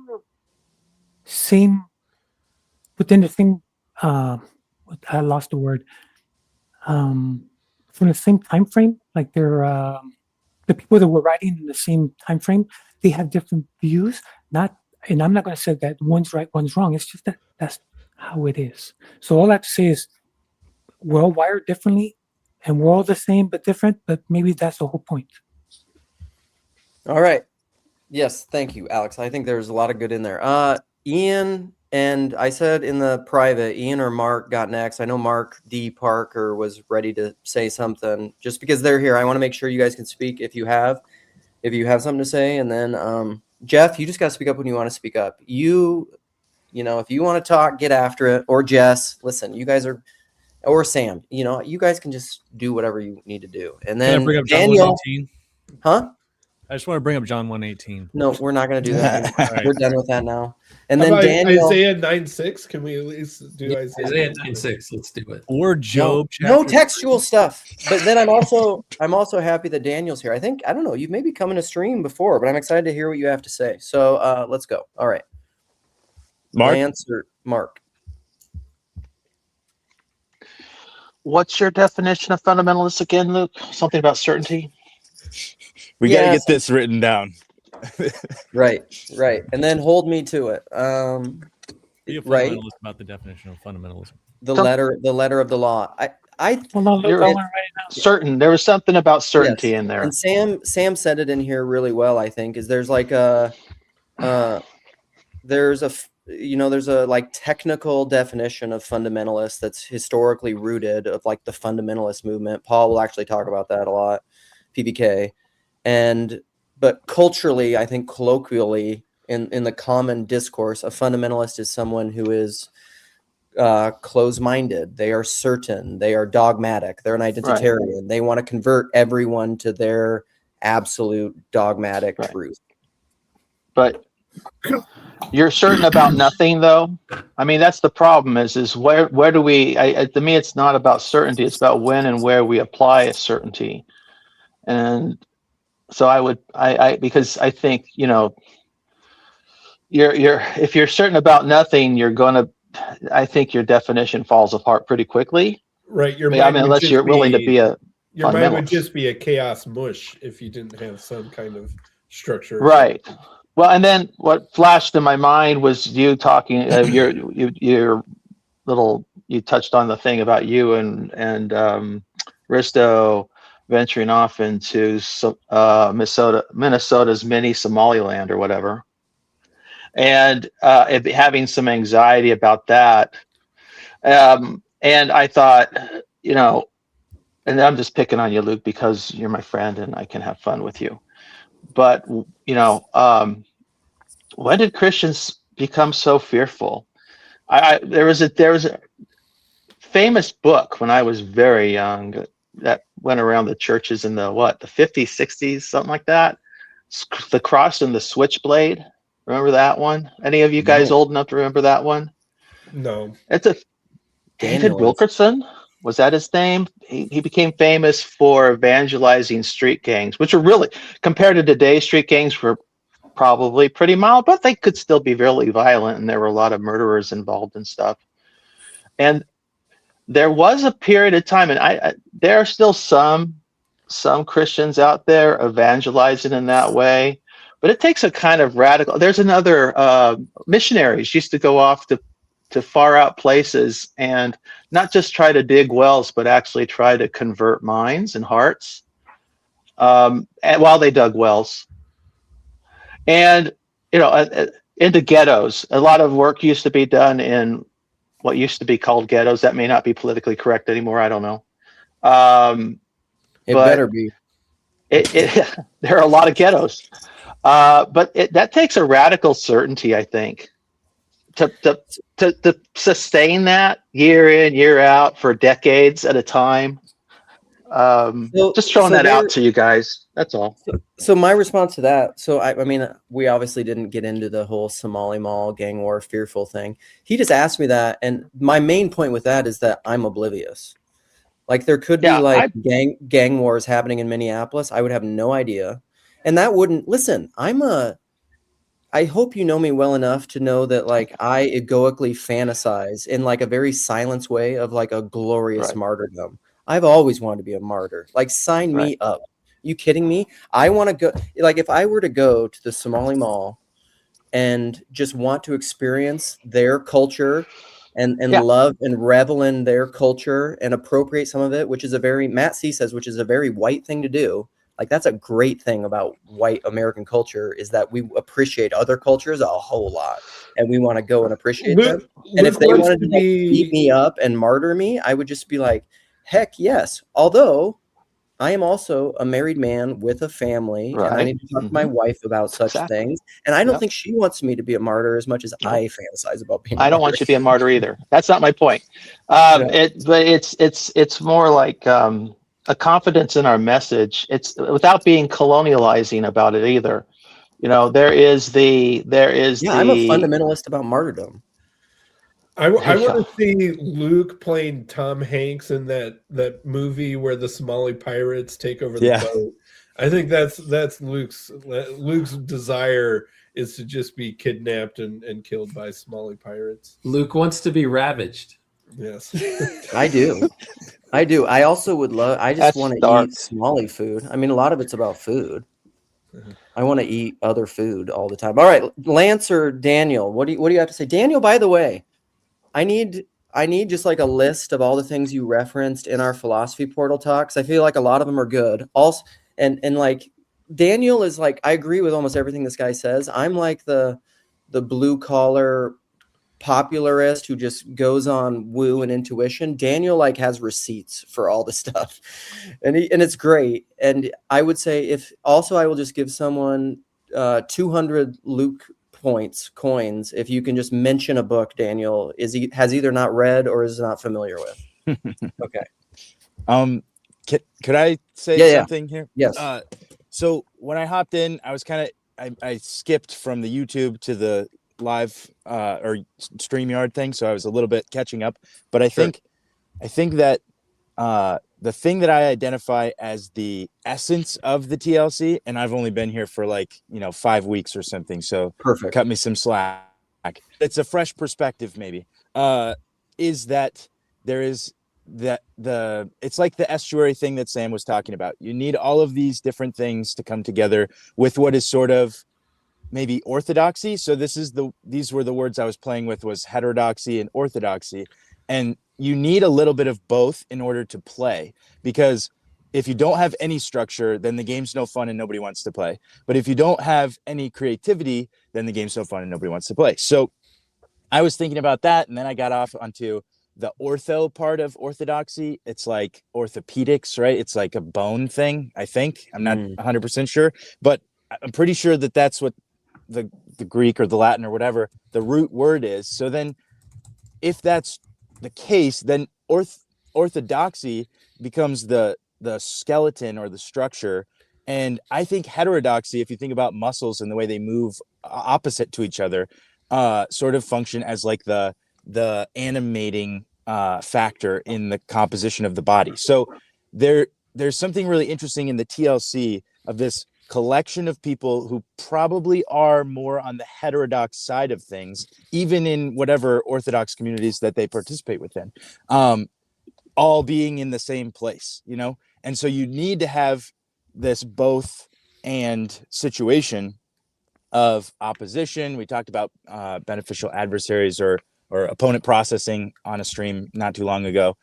It's like there's a necessity for us to have something to push against in order to move forward. And so where we're going, I'm not 100% sure, but I think that where I landed while I was thinking and listening to you guys is like from the promotion of good faith. Because one of the things I hear in your fundamentalist definition with the certainty or it's sort of like somebody with a committed belief. I think that's what Mark was pulling at, is like, well, you got to be a little bit certain of something, like you got to have that structure. But then the good faith aspect of this is a little bit of what Alex was talking about. Like, we just need to be able to receive from other people what it is that they're thinking about, what it is that we're all experiencing. Because that's why I stuck with the body analogy, the skeleton and the muscles, is like, things are happening to all of us, and they're different things, but like as humanity and then as individual particulars in humanity, we are navigating these phenomena. And so that means like there's a normal or a normative way to do that and a successful way to do that, and the opposites of those things, And so as we live, I think that's where I find certainty, Mark, is like just through my own experience. And whenever somebody says like, well, how can you be certain? I'm like, I'm not really certain, but this is my experience, Ortho means straight. Oh, okay. An orthodontist puts your teeth straight. Aha, An orthopedist puts your spine straight. So orthodoxy is straight worship, I think would probably be the most literal translation. Hell yeah. That's what I'm talking about. No homo here, right? Just pure straight worship. And then heterodoxy is other worship. Hetero means outside or other. That's funny that we just made that great straight gay joke, because I was going to say heterodoxy and heterosexuality. It's sort of like you need to have those opposites in order to, procreate. Yeah. So, but there's no homodoxy. Why is no one standing up for homodoxy? There's heterodoxy, there's orthodoxy, there's heterosexuals, homosexuals, but there's no homodoxy. Give it time, Sam. Give it time. Give it time. That's everybody. Give us wokesters time. Daniel, what do you got for us, buddy? Just hit us with one of those just like rapid fire machine guns of truth. Just real quick, we have homoousios doxy. We have homodoxy in the Orthodox Church, Sam. Oh, okay. Uh-oh. Well, it's wonderful to be here. I've always appreciated everyone here is doing so much wonderful work. Sam, I've heard you speak on David, Bart, Dave, and Hart and Luke. Thank you for what you're doing, and everyone, and Jeff. So appreciate it very, very, very much. No, I think that topic of fundamentalism, and Luke, I enjoyed speaking with you the other day. So it's wonderful to see you again. I think that topic of fundamentalism and what exactly is going on is quite interesting. And I think it also relates. I'm always very interested by this relation of personal knowledge, abstract ideas, relationship, information. I know you speak about that very often, Luke. And I think actually it's very important to get a sense of that relationship, or there can be various problems that can arise, sort of nervousness about talking about ideas. Are we doing it too much? Maybe we need to be more personal, and you get confused, and then you can just be tired by the anxiety and have a strong reaction against it, and then start tearing apart things that have been built that are actually very important. I think very often we come up with terms because we have a sense that there's something real, that there's something here that needs to be named.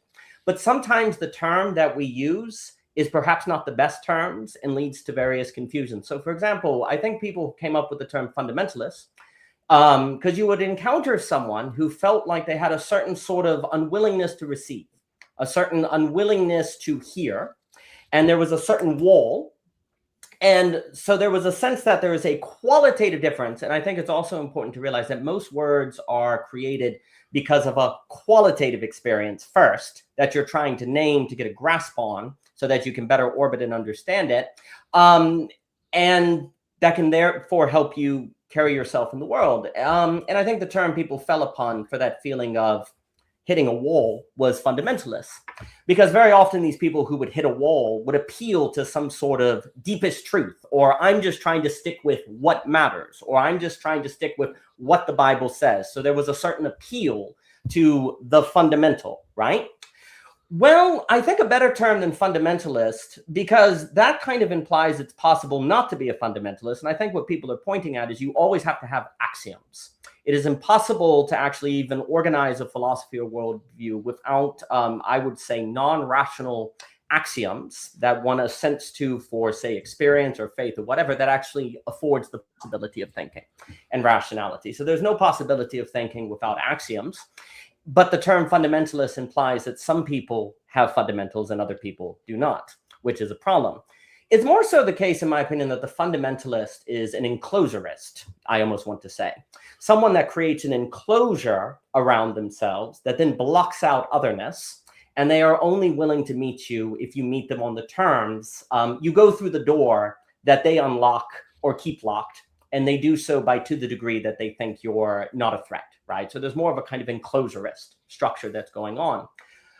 Also, it should be noted that I don't think anyone intends to be a fundamentalist, quote unquote. No one intends to enclose themselves off to the world, right? They just stumble into it, right? They just find themselves that way. And also, I think they also find themselves incapable of leaving it. Because I think most people who we refer to as fundamentalists also feel like if they're not fundamentalists, they're betraying Christianity. They're betraying the church. They're betraying what people believe. And they really don't know how to get outside of the enclosure. You know, hell is locked from the inside, that old phrase that's used all the time from Lewis, right? So why does that happen? Well, the thing I'll just start with, I guess, and I'll stop. To me, this actually gets at why ideas and, you know, like philosophy and all these things are very, very important. Because one of the reasons why is because, like, when I want to read books and I want to think ideas is so that when I encounter someone who's different from me, I don't unintentionally enclose myself because I can't handle that difference. Because I've never heard the ideas, or I change in my tone and I get a little bit upset and then they kind of withdraw, right? And to me, the relationship between, say, philosophy and thinkings and personal knowledge is precisely in those moments when you encounter otherness that you're able to maintain hospitality, or not get extremely nervous and fall back into a kind of an enclosure, right? Because I think people are also making the point that you have to believe something, right?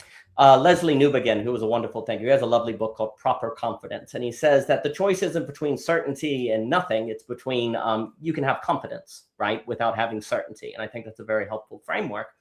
But without ideas and without thinking and without philosophy, then the more radical the otherness you encounter, the more difficult it's going to be to maintain confidence in face of that other person. You start questioning your beliefs. You start questioning what you think. And as a result, you yourself unintentionally begin enclosing and becoming that fundamentalist, right? So one of the things that I think for me that's helpful is that the relationship between ideas and personal knowledge is also tied to, can we ourselves avoid unintentionally becoming enclosurists per se, because we're not ready to encounter otherness. And one of to clarify this, one more point. I want to read about Hinduism, for example, so that when I encounter the Hindu, I can talk with them, because people don't feel like they're heard if the person doesn't reply in a manner that makes them feel like they're heard, right?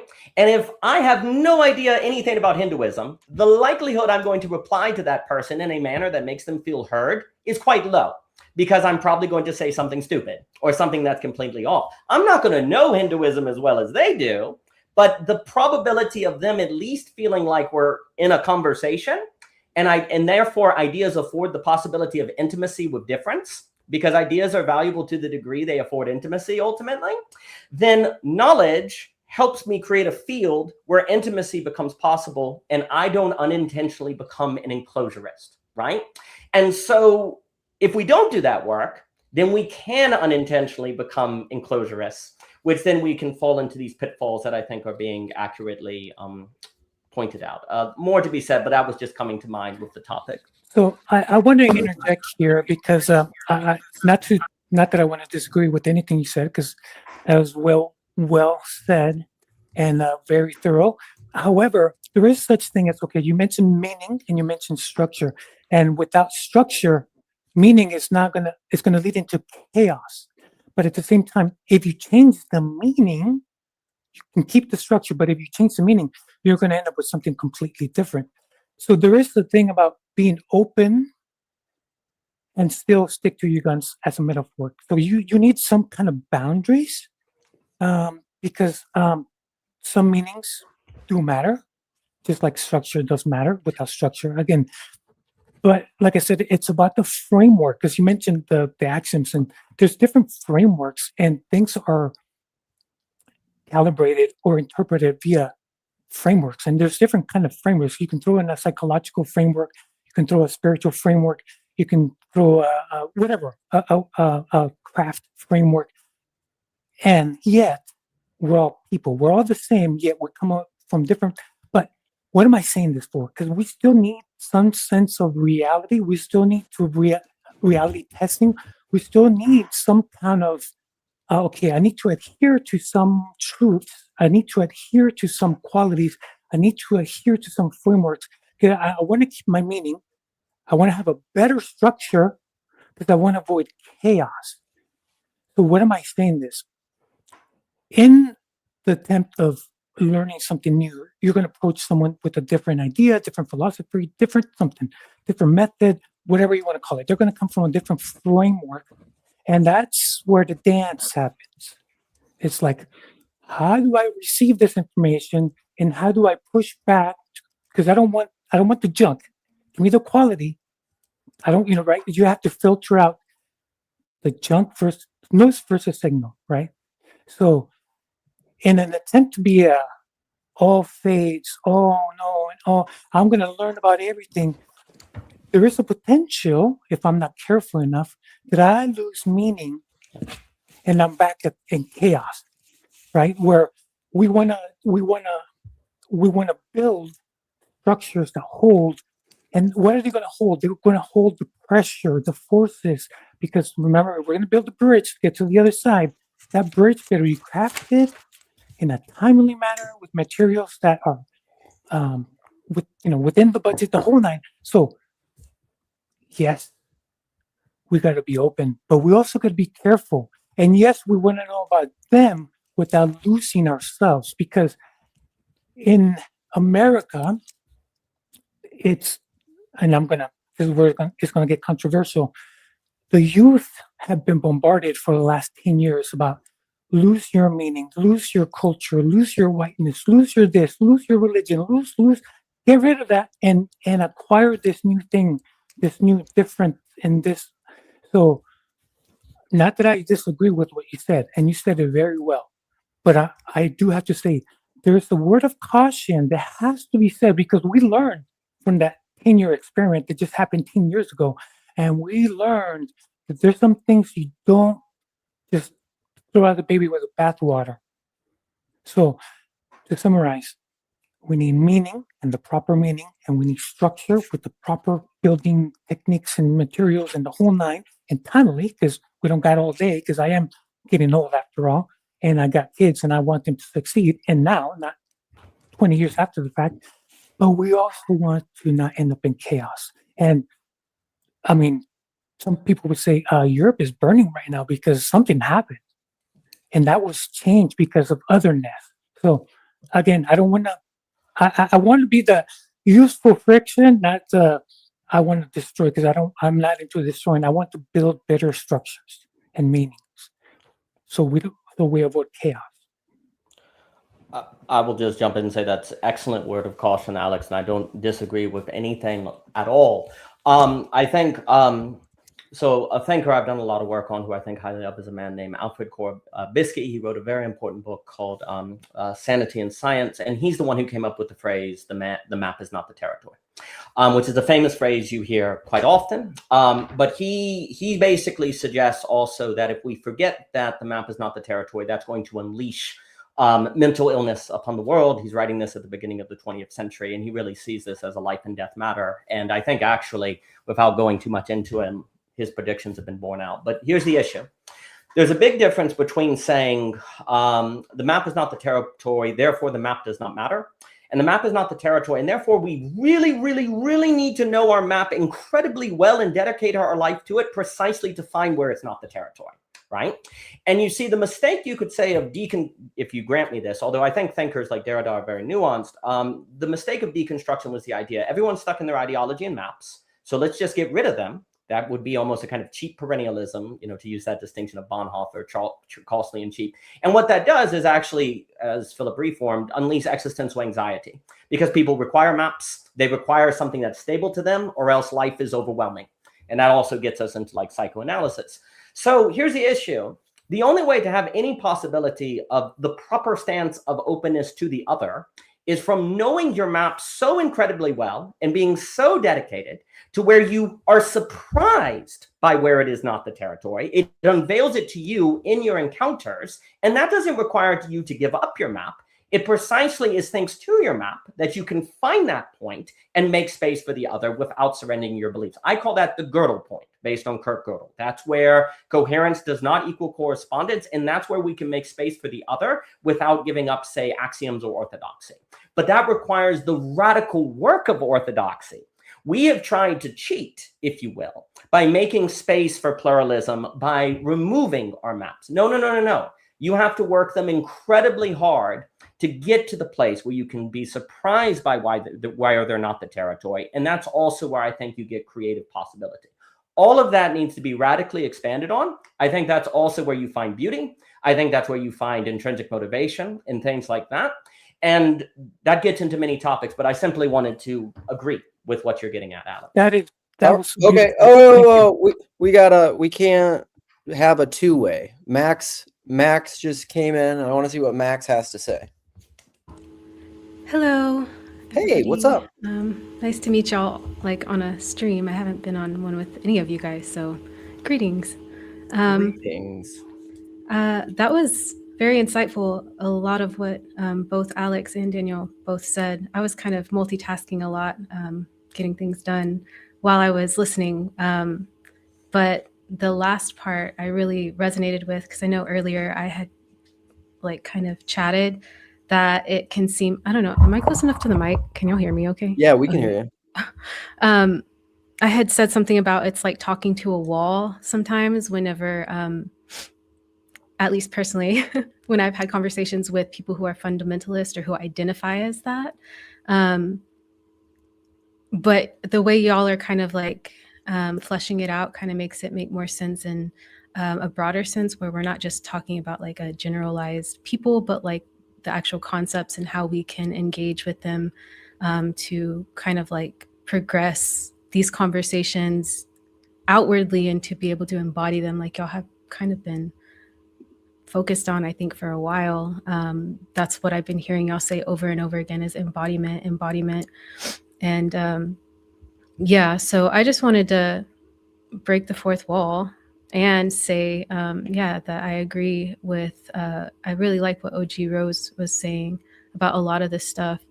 And one other thing that I've been wanting to say for a while that I haven't even commented is I really like that phrase. I don't know who said it first or where it came from, but it was, not every path leads to God, but God can be found on every path. I think that is like chef's kiss. Such a good way to put it. So I think I saw that in it was a comment. I like stole it from someone. It was a comment under a YouTube video, and I quoted it once on a stream, and I remembered it. I think it is really good because you could just tell me. I have some humming. I don't know who's humming. Oh, that's me. I think this is in line with what you were saying, Daniel, and Alex, but there's something I believe strongly. And Peugeot said this actually in his most recent conversation on why the West fairy tales suck. And essentially, Russell Brand asked him about truth in other religions and different things. And like, are we going to get to heaven and God will just say like, only the Catholics get in, or only the Orthodox get in, or whatever. And he said, and Peugeot's response, which I've always liked this response, is he said, if you ask me, like in theory, like, do I think the Orthodox Church is the fullness of the faith? Yes, that's why I'm there, of course. But he's like, in as much as it involves judging other traditions and things, he's just like, that's not my responsibility. And I think one of the big things for me, my kind of fundamentalism is like, I'm doing, in as much as my map is accurate to the territory, that's how I'm striving to enact and live and embody. But yet, and I believe truly, you only really ever know anything through initiation. To me, that is a fundamental part of what I think belief and incarnational theology is like, in order to know something, you have to incarnate it. You have to live it. You have to be initiated in it. And so to that degree, to what degree can I have proper and accurate knowledge of other traditions in which I've not been initiated? Like, I can't. So like, I can't judge that. I do want to add what Daniel said, because like I said, he talks so eloquently, and what he's saying is profound, and not. So what I say is a cautionary tale, because I like I said, that's how I've been wired, I guess, lately in the last 7-8 years. And so I've been learning to make sure that I say the obvious, even though it sounds ridiculous, or it might even sound harsh at times. So what I want to say is a cautionary, and because so in all honesty, there is such thing as an argumentative type of character, where if you say left is right, and if you say right, okay, then it's right. No, then it's left, and they just do that just to do that. But the map and the territory are both helpful because they help you with the end goal. And when someone pushes back, it's because they already walked those streets. They already know that the map and the territory match. And what we're trying to do by listening to others is to learn where actually, whoa, I thought that is the wrong road. That's the wrong street sign. So you're erasing that part of the map that's wrong, and incorporating the new truth, so to speak, the new reality. You're updating the map. You're not getting the territory is still the territory. You're just able to travel better in the territory because you have a better map. But like I said, most Christian people, by and large, especially the newer ones, they just don't know how to do the dance, how to argue in a loving way. And I'm still learning, because I'm still trying to get how to do that. It's not that is not that we want to get rid of our map, or because we acknowledge the territory, but it's just that we are only interested in where our map is wrong. But Okay, I gotta. Sorry, Alex. I'll Sorry, finish it up Alex. in 30 seconds. 30 Okay. seconds, if you allow me.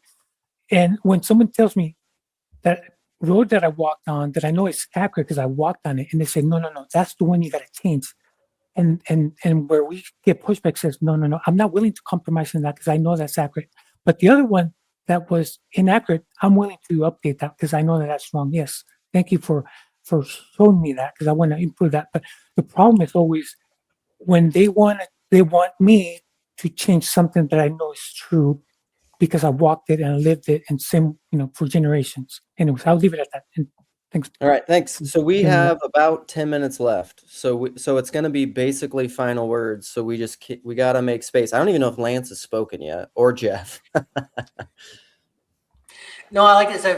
First off, I just want to jump on and wish everyone a happy new year. I love seeing that. I had a stupid reason for joining in the beginning. I wanted to be the Bobby Brady box because it was at 8 and I was for a while. So if you know, you know. Yeah, I think I'll come back to the thing I always come back to. We talk about all these abstract things, but until you start putting things into practice and actually living certain things, and then you get real world feedback in your life and see if it works. And a lot of that, I'm talking about working at a 12-step programs will talk about spiritual fitness. Like, hey, does this withstand storms of life? Like, all sorts of things. Like, that's where things start to work. And the key is you have to ruthlessly be able to put all of your ideas, all these, sorts, whether to talk about maps, I don't care what it is. And you have to be willing to constantly contemplate and ruminate and be willing to be a learner. And that could even be on an hour by hour basis.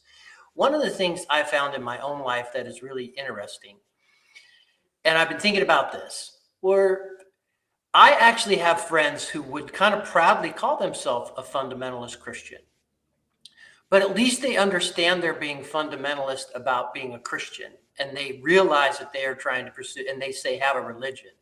The people I have the most difficulty dealing with in my life are the people that would claim to be the most open, inclusive, those sorts of things, yet they don't think they have a religion, or they don't think that they they actually have a very closed view of things. And many times the substance of their map are smacking them in the face. They can't give that up. And it's very interesting.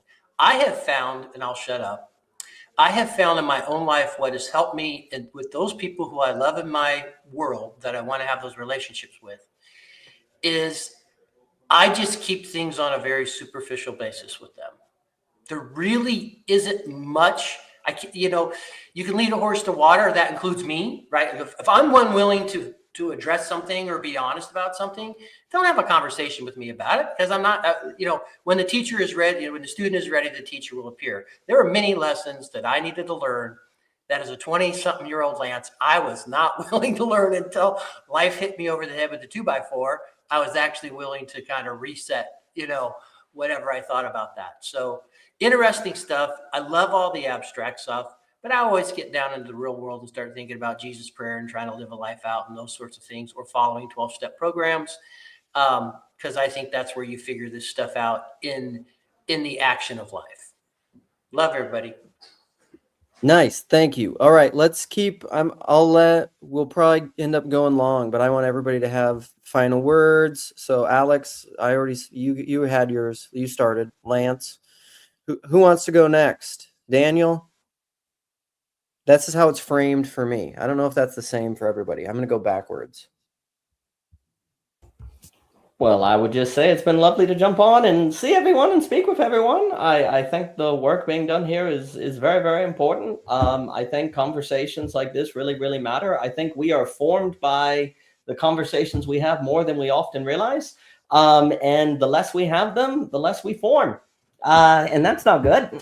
So I think that's really, really important. And I think that tension between, the common life, as Hume might put it, the daily action going through to be thinking it with thought is really, really important. And something that gives me hope is you know, this online space might be really this might be too much, but it might be the first time in history when that very tension between everyday life and intellectualism has even been realistically thought by a whole lot of people, because most of the time the people who are intellectuals were in the universities, and the people who weren't didn't know how to meet other people interested in this stuff to talk to them.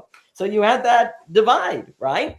And who knows what may emerge in this time in history when those two worlds are colliding in all of their different tensions, to see what comes out of it. We might find ourselves finding new ways to relate and new ways to think. And that gives me hope for 2026. Nice. Thank you. And Max, I'll jump off. Thank you for jumping on. Please come back. Luke has a wonderfully weird place for people to hang out, and it's amazing. And OG Rose, I'm glad you jumped out of the lurk. A lot of fans of you, Daniel. Thanks for coming. Thank you, and Happy New Year. Yeah, Max, hit us. Oh no, I think, should Jeff speak? I feel bad. I feel like Jeff should go. Well, this is just how it's laid out on my thing. Here, I'll move you, Jeff. There you go. I've talked a lot over the last few hours. If you look at Mark's channel, I did a lot of talking there. No, go check it out. I just came on because I'm not often available at this time of day. This is actually my last official day of vacation before I have to return to the salt mines on Monday. Oh. But yeah, I just wanted to say hi, and I appreciate you, Luke, and I appreciate everybody that has been on, whom I've never interacted before yet. So nice to meet you. Daniel, I think I've seen you somewhere. I think Paul featured you on one of his commentary videos at one point, and I distinctively remember you showing up there. So it's good to see you here. And is it Max, or is it May, or is it Max May, or is it May? What do you go by? You could call me either Max May, Max or May. I think I saw you on I think Grizz featured you on one of his streams not too long ago. Oh, really? He just called you the blue hair, though. If I remember That's right. Funny. We have a blue hair show up. Yeah, and just the last thing that I'll say, I haven't really said anything yet, but and yeah, Alex, I swear, I think we've been on a stream before. I can't remember for sure. And Mark, I've seen you around a lot too, so I just want to say hi. I don't think we've ever properly spoken or crossed over before, but I've seen you a lot. And Jess, I'll just keep trolling you in the comments.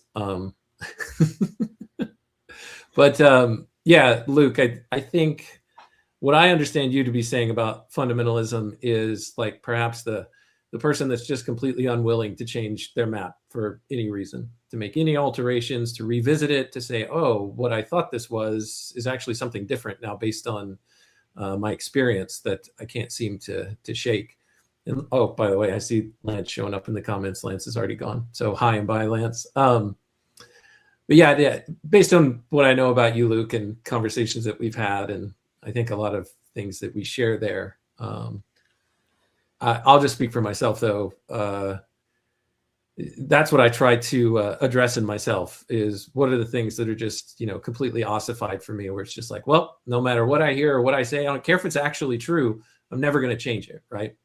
I'm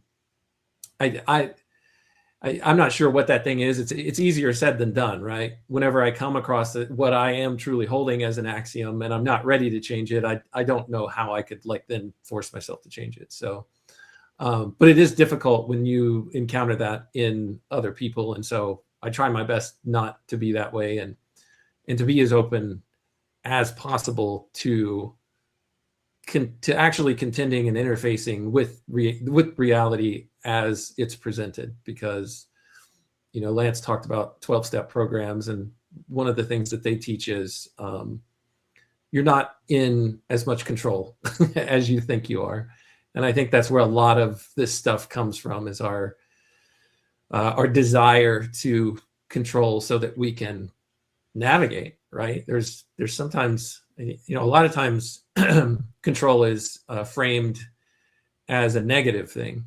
And sometimes what we're trying to do with control is just simply survive and continue living. So just keep on living, I guess, is what I'll nice. finish with. which is a good thing, you know. Sometimes staying alive is a good thing. Sometimes we have to control stuff. Like that's Chad always says that about alcoholism. He's like, if the choice is between like killing yourself or drinking, drink.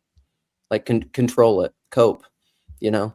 So look at there's Kitty. Let's go with Mark. We gotta keep on rolling here.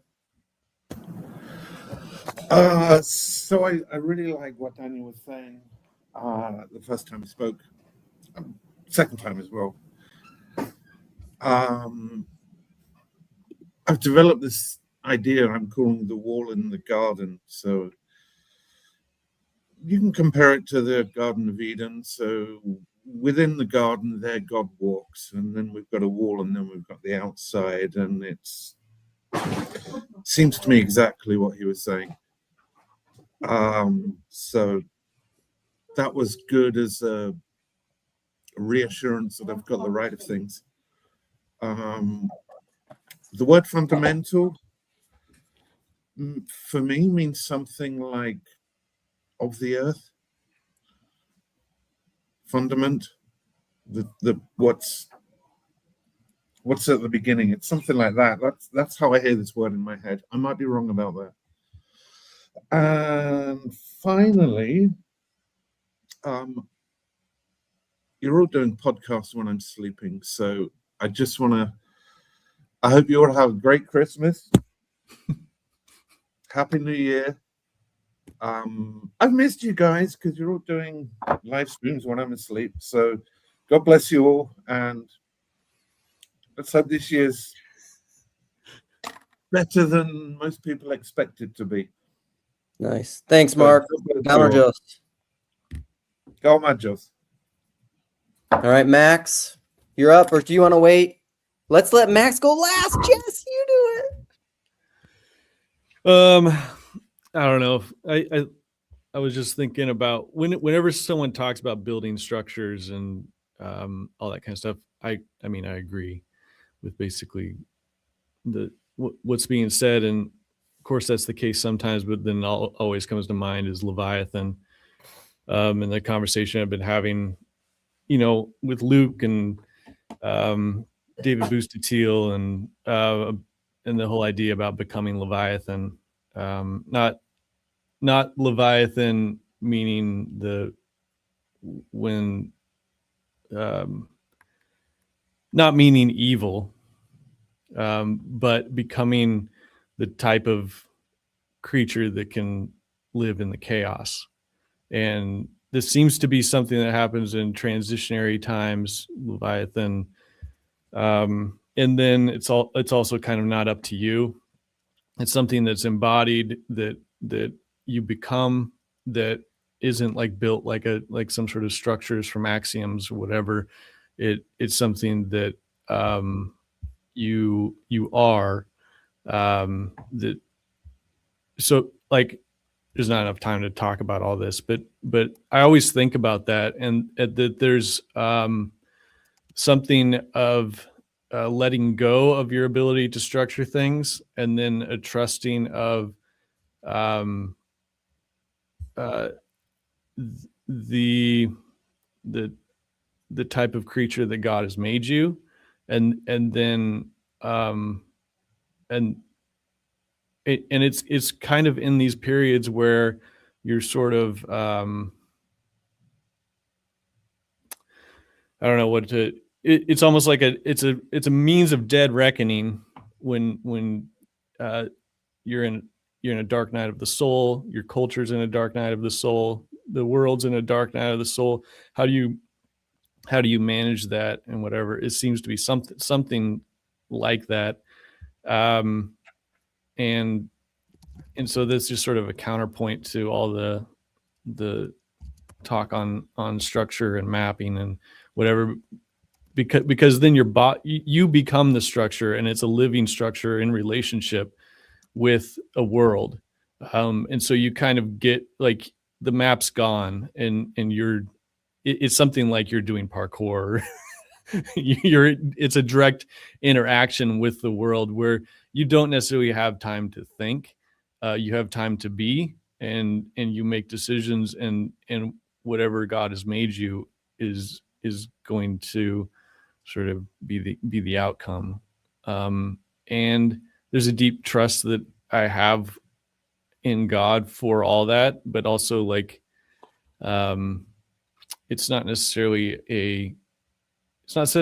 comforting, but there is sort of a trust and a peace you can have in all of it. Thanks, buddy. All right, Max, final word, because we value estrogen in women the most. That was a really great way to bring all of this together, Jess. I really liked that. Because that's kind of where my mind was going whenever I was listening to OG Rose, was thinking about how we embody it. So yeah, I appreciate what you just said. I wanted to, if it's okay, read something real quick. It's really short. It's one of my favorite quotes by a poet named Khalil Gibran. And he says something, I don't remember where this is exactly from. I found it on a brick wall, funny enough, at a coffee shop. Someone just wrote it in Sharpie. So I ended up looking up the quote, and it reads, what are your possessions but things you keep and guard for fear you may need them tomorrow? And tomorrow, what shall tomorrow bring to the overprudent dog, burying bones in the trackless sand as he follows the pilgrims into the holy city? And what is fear of need but need itself? Is not dread of thirst when your well is full, the thirst that is unquenchable?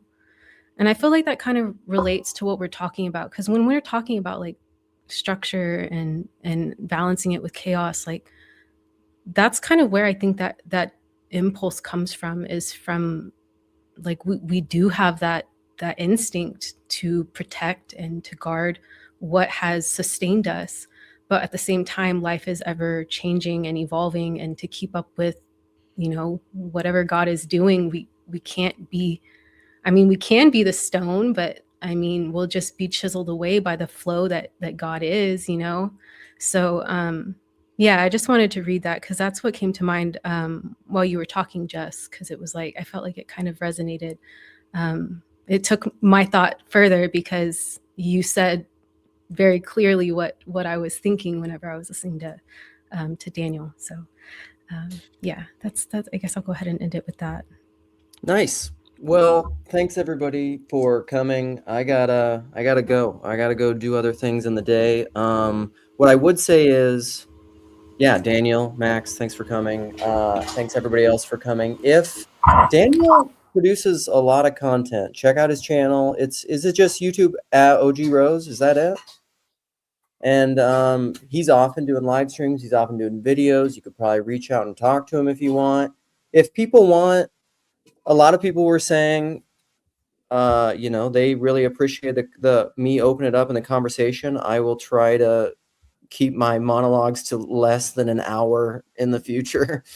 But also, like, if people ever write comments, if you want specific topics to be addressed or specific people to talk, you know, we could try to make that happen. We'll see. But anyhow, Happy New Year. Thanks everyone for coming. And until next time, that's it. Thank you all. Happy New Year. Thank you. Happy New Year. This was delightful.